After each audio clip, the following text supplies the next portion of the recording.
Ang topic po natin sa umaga ito ay yung binasa ni Dylan 103 ng awit 1 to 6 ay awit ng pasasalamat. Pag bagong taon po, ano yan dumadagundong ang mga awit, lalo na sa kalye.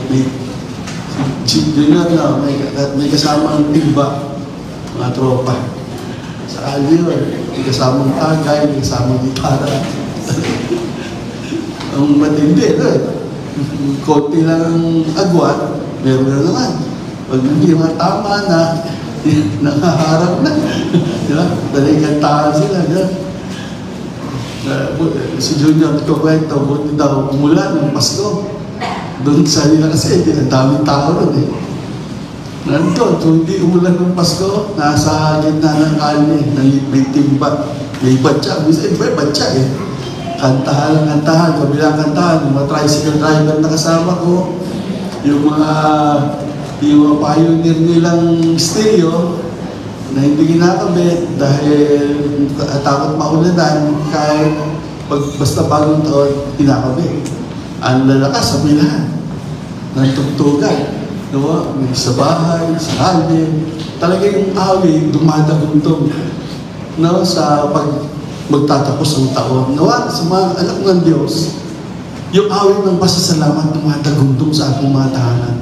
Amen? Amen? Dahil maraming ginawang kabutihan ng Diyos eh. Di ba? Yung binasa natin 103, maidadas ni David dyan, tinuon niya ang kanyang pusong pag-iisip sa pasasalamat sa mga bagay na ginawa niyo sa kanya. Bagamat marami rin sa paglalabay niya sa buhay, marami rin hindi maganda. Pero hindi sa buhay natin eh. Sa taong 2024, puro maganda ba naranasan natin? Di ba? Hindi. Meron nakaranas tayo na hindi maganda. Di ba? Iba't ibang klase. Pero dahil hindi naman tayo tumutuon doon. At ang mga Kristiyano, kahit hindi maganda, marunong magpasalamat. Di ba? Kaya lamang tayo sa mga taga-sanlibutan. Sa taga-sanlibutan. Sige po, yung natin, introduction. Yan pong awit ay isang paborito na awit ng pasasalamat. Yung halos yung kabuuan yan, puro awit yan. Puro kanta. Yung kanta, yung gitna. Ang Diyos ay hindi tatanim ng galit. Tapos yung bandang huli, niyakag nung sumulat si David, ang author niya, yung pati mga anghel, lahat ng may buhay, ay aawit sa Panginoon ng pagpupuri. Ang pagpupuri na po. Ay awit siya. Ang awit 103, pakituloy ito, yung B. Ito awit 103, ito ang pinakamataas na pagpupuri sa lahat ng awit. 103, puro awit yan hanggang 150 verse 6. Everything that has breath, praise the Lord. Lahat ng may hingay dapat magpuri sa Diyos. Pero itong 100, ang loob niya, bat-bat ng pagpupuri sa Panginoon, sa pasasalamat sa Diyos. Pag sinabing sa English kasi yan bless the Lord. Pag Bible mo English, hindi praise the Lord, hindi, bless the Lord. Oh my soul, pag Tagalog, pagpuri, di ba? Pero walang pagkakaiba yung pagtingin mo sa dictionary, pareho rin. Pero bless the Lord, oh my soul, sa English, ang ibig sabihin, pagpalain ka ng kaluluwa ko, pagpalain ka ng kaluluwa ko. Dahil sa mga ginawa mo, mabuti sa akin.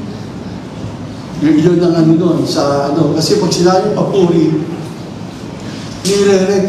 nire-recognize mo na ang lahat ng magandang nangyari sa buhay mo, ang pinagbulan mo ng Diyos. Bakit ka magpupuri? May dahilan. Dahil merong nangyari sa iyo na maganda, di ba?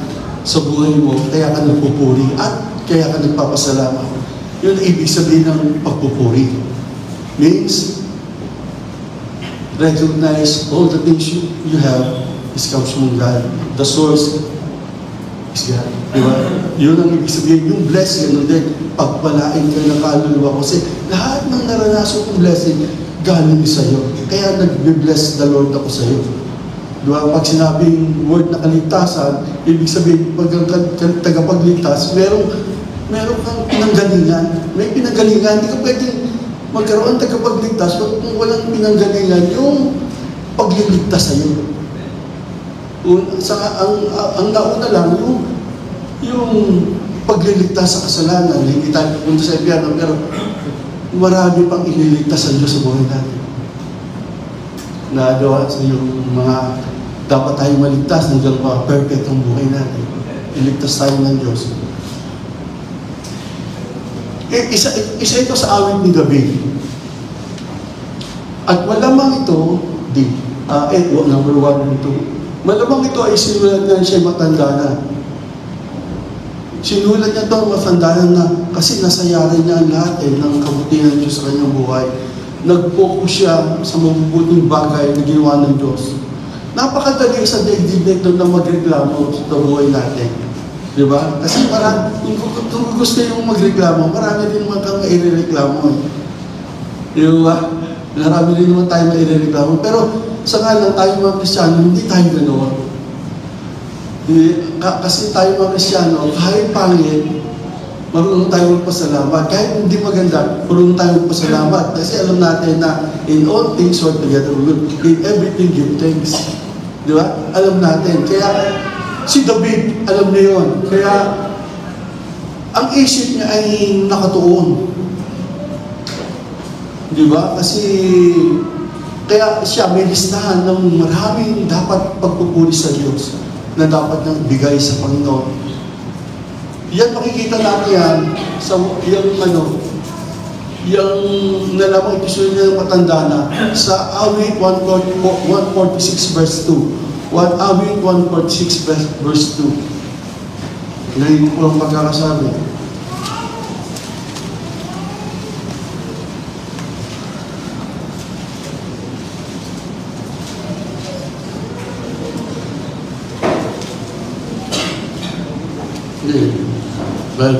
Pakibasa. Awit 146 verse 2. Samantalang ako'y nabubuhay, ay pupurihin ko ang Panginoon. Ako'y naawit ng mga papuri sa aking Diyos, samantalang ako'y may buhay. Yun, habang ako'y may buhay, konti na lang ang buhay niya. Pero kahit konti na lang ang buhay ko, nakahawin pa rin ako ng pasasalamat sa Diyos. Konti na lang habang may buhay pa. Habang may buhay pa ako.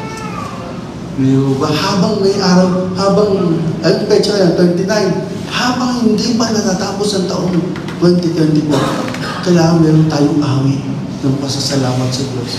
Meron tayong awit ng pagbuburi sa Diyos. Amen? Para makalimutan natin. Kasi sa 2024, kaya sabi siya, meron din hindi maganda tayong naranasan. Di ba? Saka hindi tayo doon nakatuon. Dahil pag tinuon natin, nahihirapan lang tayo. Di ba? Pag sumingit siya, salamat din dito, Panginoon. Natuto. Di ba? Pag sumingit siya, gagamitin yung job niya para guling utak mo. Di ba? Pero, talo siya lagi. Kasi bakit marunong tayo pasalamat at magpuri sa Diyos. Hindi niyo masira ang pagkatao natin. Di ba? Hindi niyo masira ang pagkatao natin.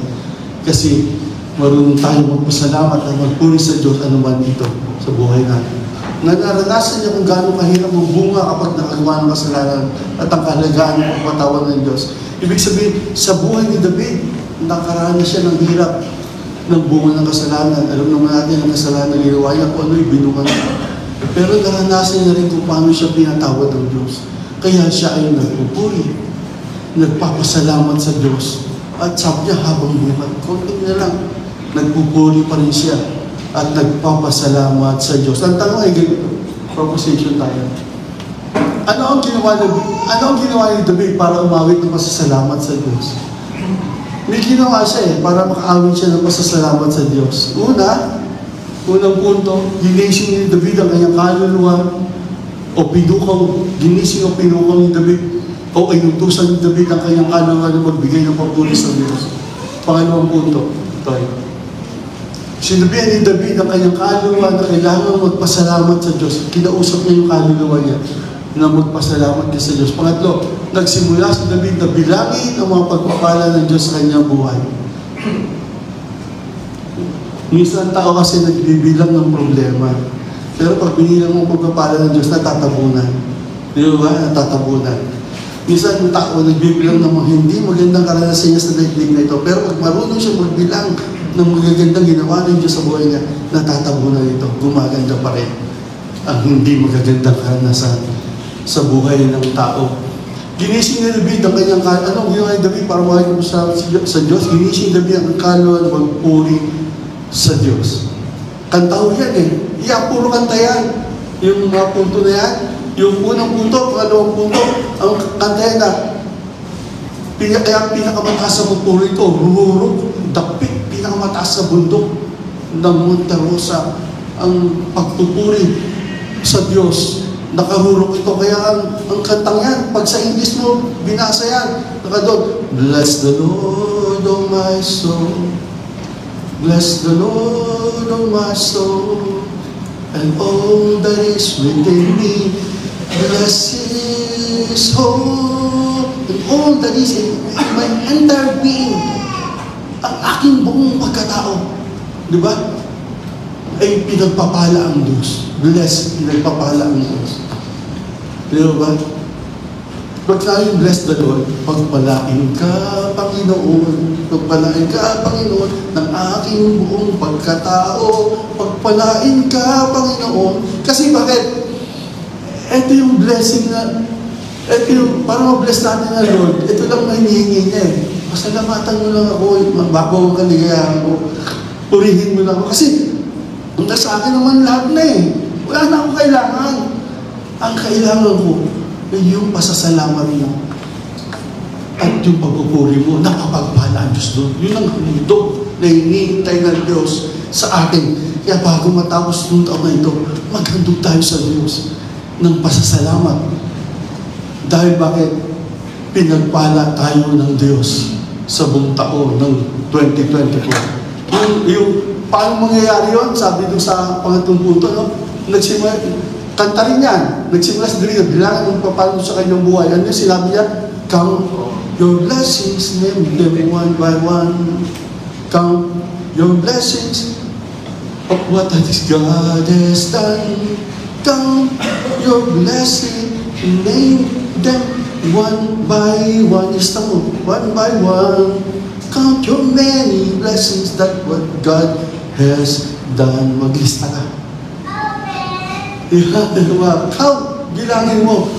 Kasi minsan, bibilang ng tao problema. Hindi siya magiging masaya. Di ba? Pero bilangin mo mga kabutihan ng Diyos sa'yo. Marami ito. Pag-aralan mo lagi. No? Ito ni David. Paano ginawa niya para magising ang kanyang kaluluwa ng bigyan mo sa Diyos? Hindi mo lang niyang siyasatin ang kanyang sarili. An examining heart is not worth living, sabi ni Plato. Ibig sabihin, siniyasat niya na upo siya ng tahimik sa isang lugar. Ay sa kwarto o sa isang lugar. Kaya pag doon sa maganda doon kay nanay, kay Jerome, wala yung alam. You know? Pag gising ng umaga yun, punta nakakita ko doon sa ano yun. Binibless. Kasi ako pag gising doon ng umaga, binibless ko, Lord, bless. Bless. Sabi ko, bless the Lord of my soul and all that is within me, bless your holy name. Pag tulog ko sa gabi, ganun din.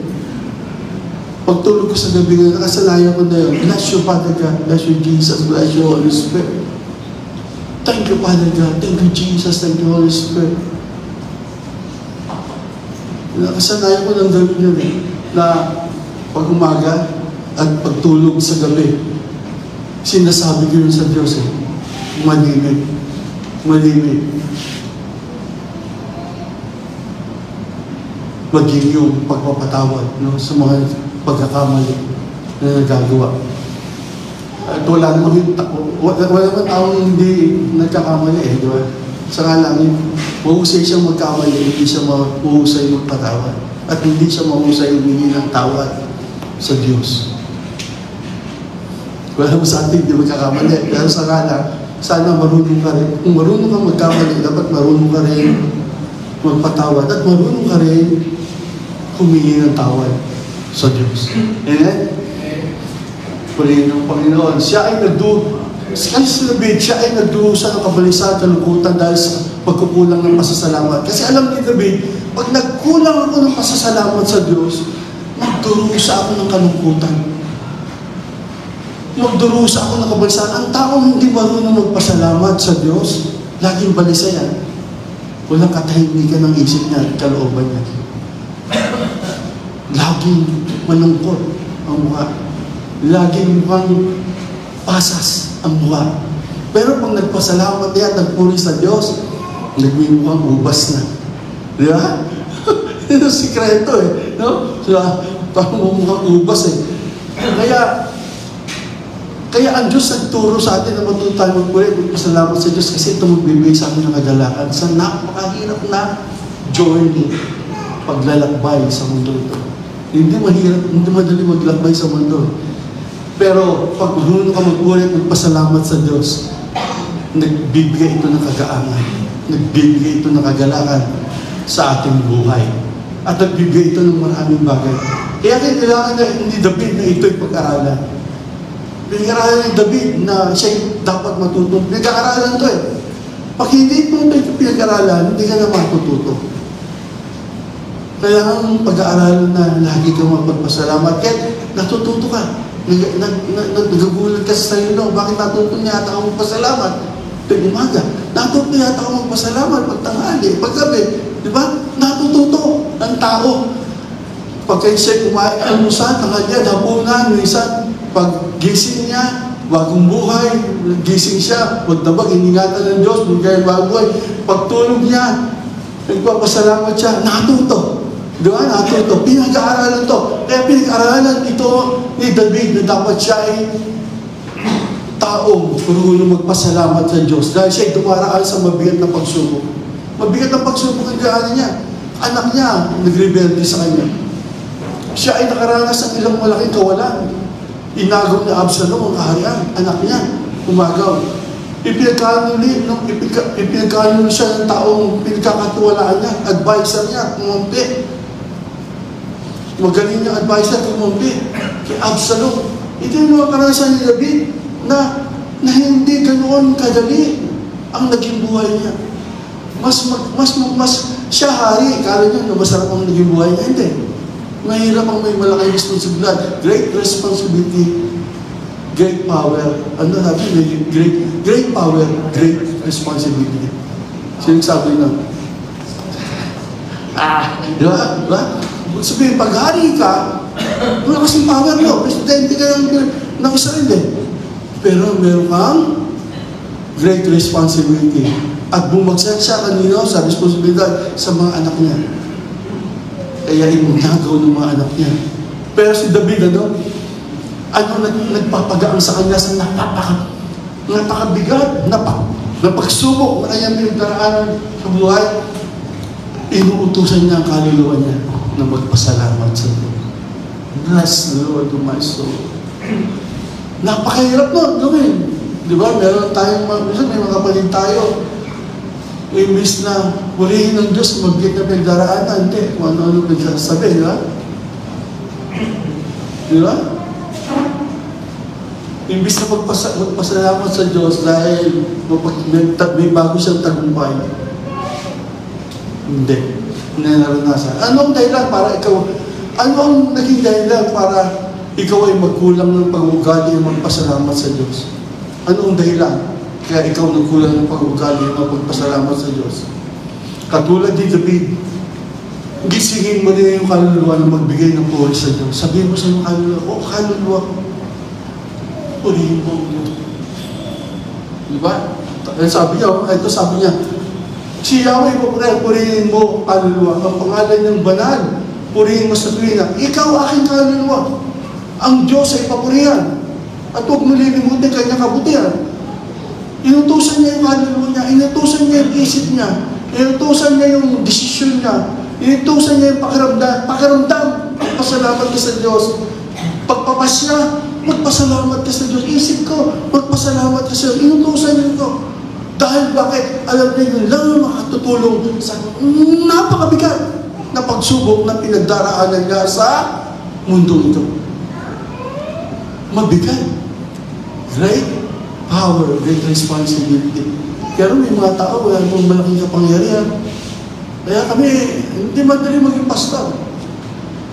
Great power. Pastor kayo, di ba? Parang meron ka authority, di ba?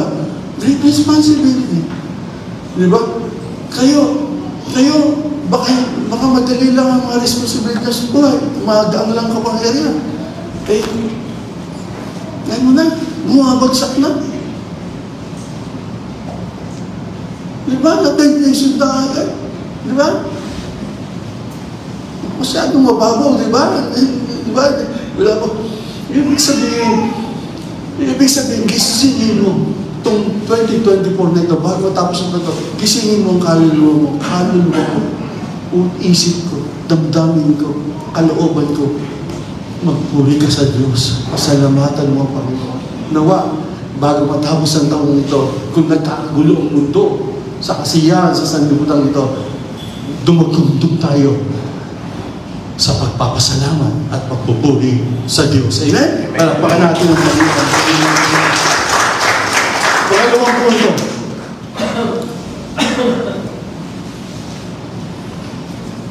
Paano ginawa ni David para magawa niya yun? Sinabihan ni David ang kanyang kaluluwa na maging mapagpasalamat. Kinausap niya yung sarili. Ikaw, siguro marap siya sa salamin. Ikaw, Willie, ikaw maging mapagpasalamat ka sa Diyos. Umarap siya sa salamin. Sabi, ito salamin, sabi ni David. David! Maging mapagpasalamat ka sa Diyos. Pag-uwi mo sa bahay niya, may salamin ba kayo? May salamin, pupogi, may salamin. Diba? Lukas mo pupogi salamin, kausapin mo sarili mo. Ikaw, Brother Louie, ikaw Louie, pogi ka. Huwag mo pagpasalamat ka sa Diyos. Pagdating ng Panginoon, no? Amen? Amen? Ibibigay ko sa akin ang kagalakan nyo sa Panginoon. Sa Panginoon. Huwag mo kalilimutan lahat ng kanyang benepisyo. Di ba? Huwag mong kalilimutan ang lahat ng kanyang benepisyo sa'yo. You will not forget all our benefits. Yung mga benepisyo, pag sinabi benepisyo, kabutihan, biyaya, yung tulong ng Diyos. Palagi. Huwag mong kakalimutan. Why? Awit 92 verse 1. Bakit? Huwag mong kalimutan lahat ng kanyang benepisyo. Huwag mong kalimutan ang kanyang mga kabutihan sa buhay mo. Ako po magbabasa. Ang mapagpasalamat sa Panginoong Diyos ay mabuting bagay. Di niyo po alam? Yung mapagpasalamat ka sa Diyos, mabuting bagay. Mas mabuti yung sa kumakain. Mas mabuti yung nakaka-travel ka sa abroad. Mas mabuti yung kaysa sa asawa mo. Mas mabuti yung kaysa sa anak mo. Payag kayo doon? Sabi sa Bible, di ba?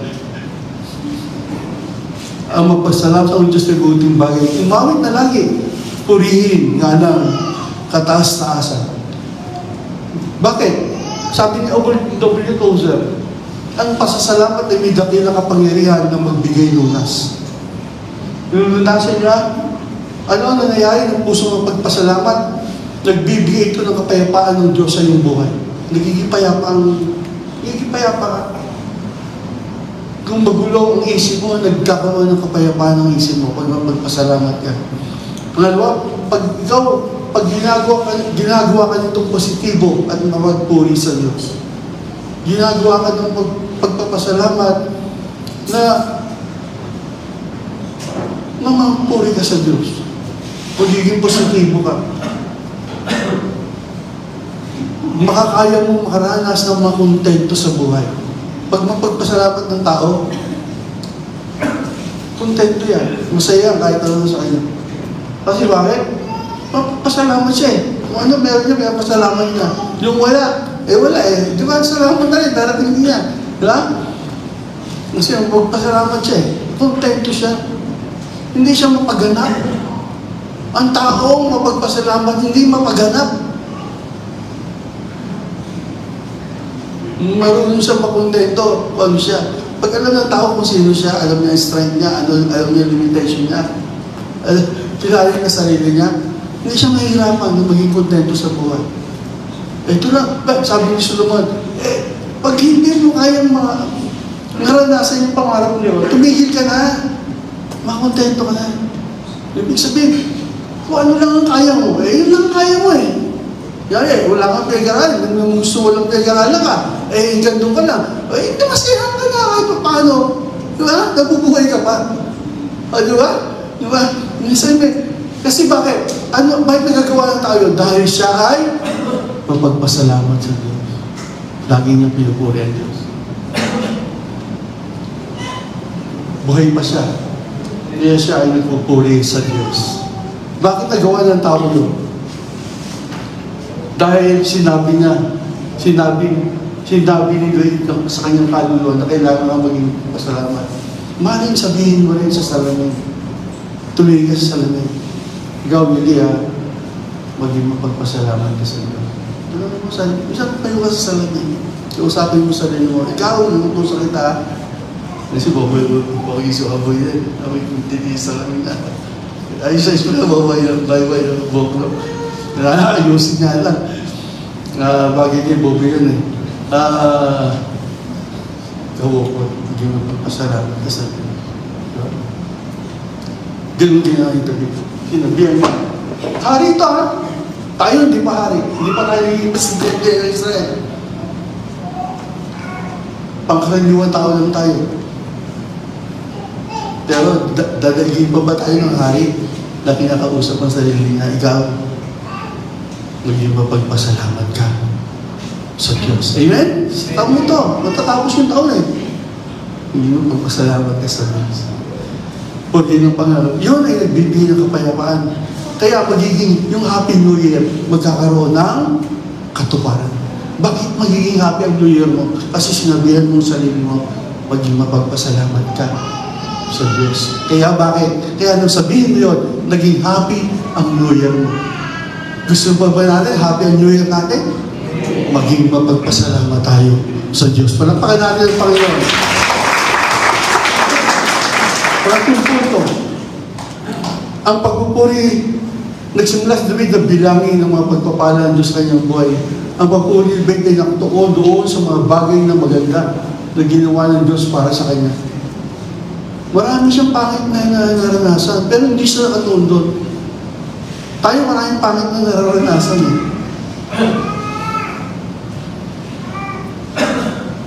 Minsan yung maging pastor, napakaraming pangit na naranasan.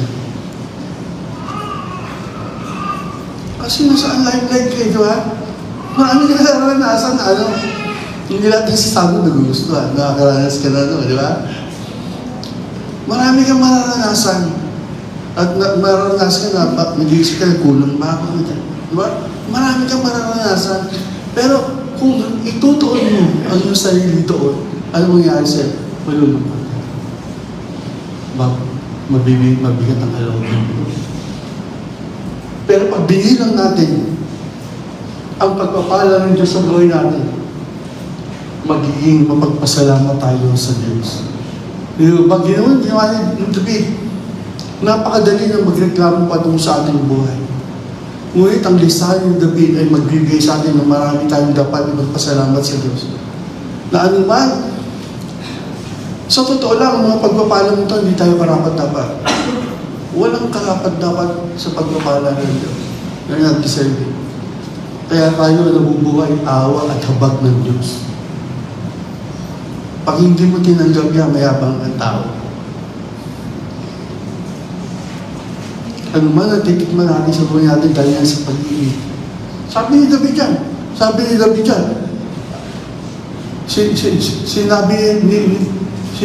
David yan, sa bingit ng kamatayan ako iniligtas. At verse 4, at pinagpala ako sa pag-ibig niya at habag.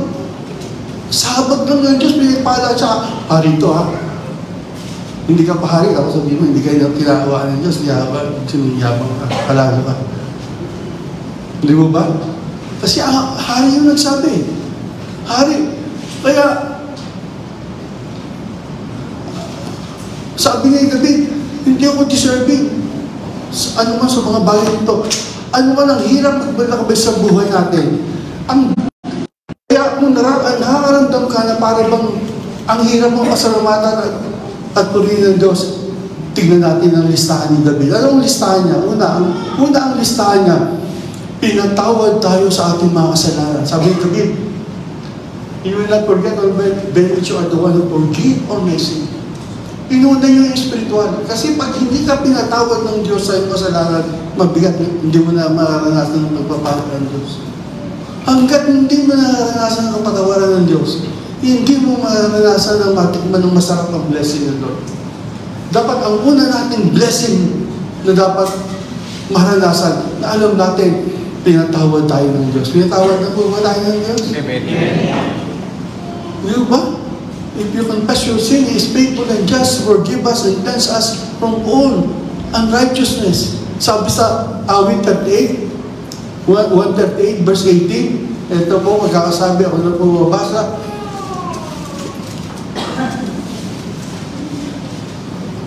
Ang 38 verse 18. Ito po ang pagkakasabi.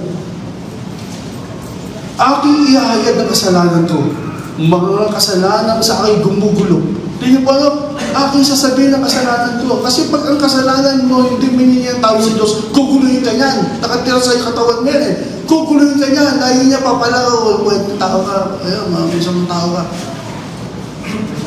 Guguluhin ka niyan. Kaya pag meron tayong alam ng mali, nagkamali tayo. Walang hindi kakamali. Kaya may lapis, may pambura eh. Diba? Burahin mo agad. Panginoon Lord, salamat patawarin mo kung nabigla ako sa sinabi ko. Hindi nabigla ako sa ginawa ko, hindi iniisip. Patawad po. Madali mo makausap ang Diyos eh. Ang tao mahirap. Pag nakagawa ka ng kasalanan, pag-iinita ka niya. Diba? Kukursa na dahil kaya, kapil ka niya. Gusto niya siya lang magkakamali. Wala kang karapat na magkamali, wala kang pera. Wala kang karapat na magkamali, nahirap ka lang. Diba? Kami lang may karapat na magkamali rito. Kaya yung mga sigarin ito. Pag nagkamali kami, magkakumibo. Pag kumibo ka, lagi ka. Diba?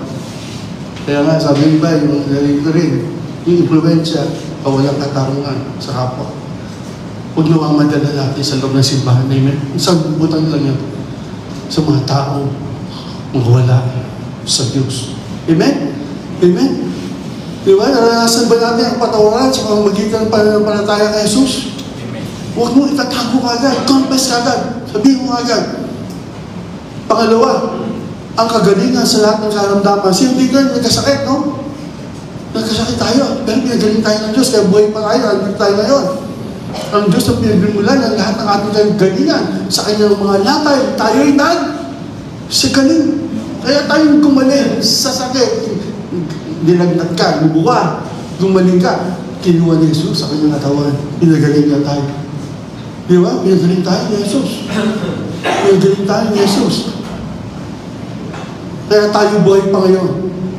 Buhay ka pa dahil kay Jesus. Kaya ka buhay pa, yan ay dahil kay Jesus. Kaya magpasalamat ka na dito ka. Magpasalamat ka kay Jesus, buhay ka pa ngayon. Diba? Ginisig ka niya. Magdadagdag ka pa buhay mo.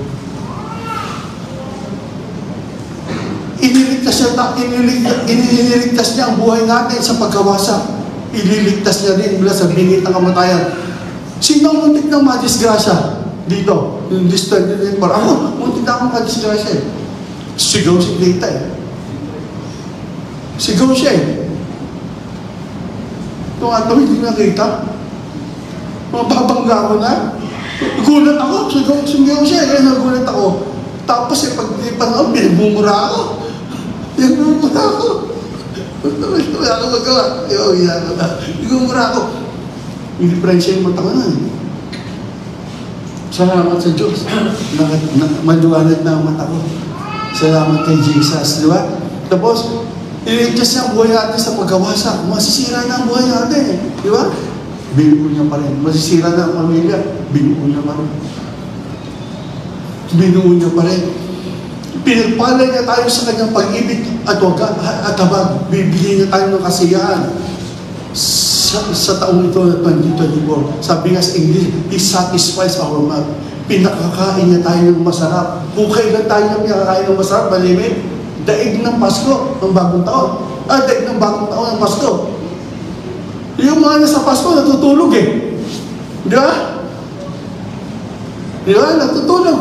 Pero yung mga sa bagong taon, akin ako dyan, sa kanya oh. Tapos na puntuan, nandiyan pa sa kanya, nag-iinuman pa oh. Tayo naman, panay bungkal muna. Panay bungkal. Diba? Panay bungkal pa. Walang tulog na lang. Walang mo. Bondat na eh.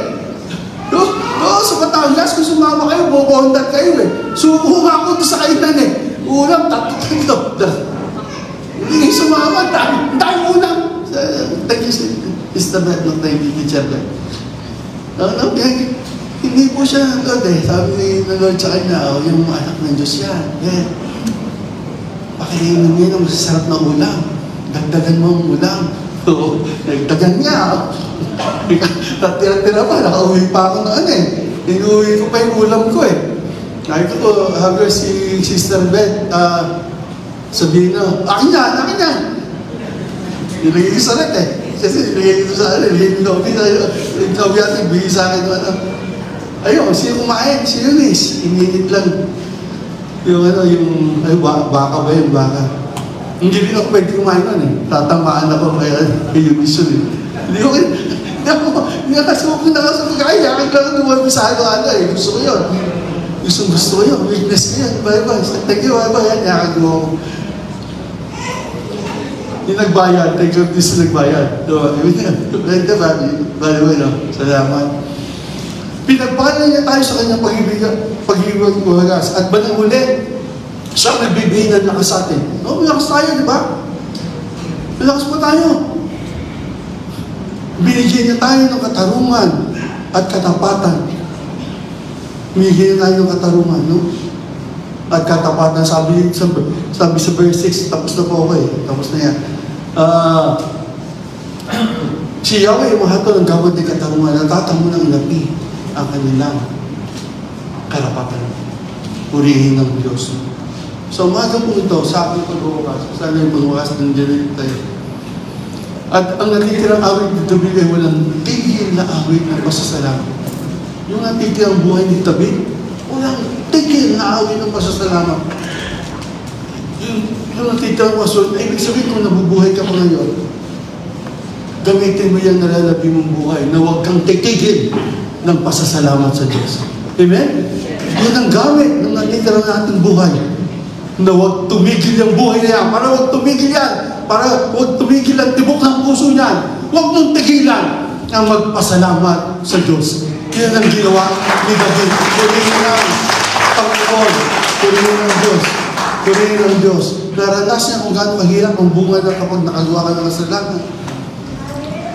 Ang awit ay nagtatapos sa panawagan sa lahat ng nilikha na sumama sa pag-awit sa pasasalamat sa Diyos. Sabi sa awit 100 verse 6, let all things that has spread praise the Lord. Muli-muli yan, last verse yun. Ang lahat ng mahininga ay magpuri sa Diyos. Let all things that has spread. Humihinga po ba tayo? Amen. O, gamitin mo yan sa pagpupuri sa Diyos. Amen? Amen? Paano? Anong gagawin natin? Katulad ni David. Anong gagawin natin? Katulad ni David. Gisingin mo ang kaluluwa mo. Magbigay ng pupuri sa Diyos. Bless the Lord, oh my soul. Sinabihin ni David ang kanyang kaluluwa na kailangan niya magpupuri sa Diyos. Sabihan mo ang sarili mo. Maging magpapasalamat ka sa Diyos. Huli, nagsimula si David na bilangin na magpapalo ng Diyos sa kanyang buhay. Ang magbibilang ka rin lang. Ang bilangin mo, blessing. Huwag kang magbilang ng problema. Natural yun. Walang taong hindi nagkaroon ng problema this 2024. Walang tao na hindi na dumasang pagsubok this 2024. Sa tabi mo yan. O kaya gawin mo, salamat, nagipit ako, Panginoon. Salamat, may pagsubok ako, may problema ako. Salamat, Panginoon. Sama mo na sa listahan mo. Sama mo na. Sige, parang dumami ang pasasalamatan mo. Kahit problema, pasalamatan mo rin. Kahit yung magka. At higit sa lahat, bilangin mo yung mga pagpapala na ginawa ng Diyos sa buhay natin. Marami. Marami po ba tayong pagpapala na ginawa ng Diyos sa buhay natin? Huwag mo hintayin ang pagsabong at pagputukan na hindi ka marunong malaman ipagpasalamat sa Diyos ang taong 2024. Yan ang huwag mong kalilimutan bago matapos ang taong 2024. Magpuri tayo sa ating Panginoon. Amen? Tayo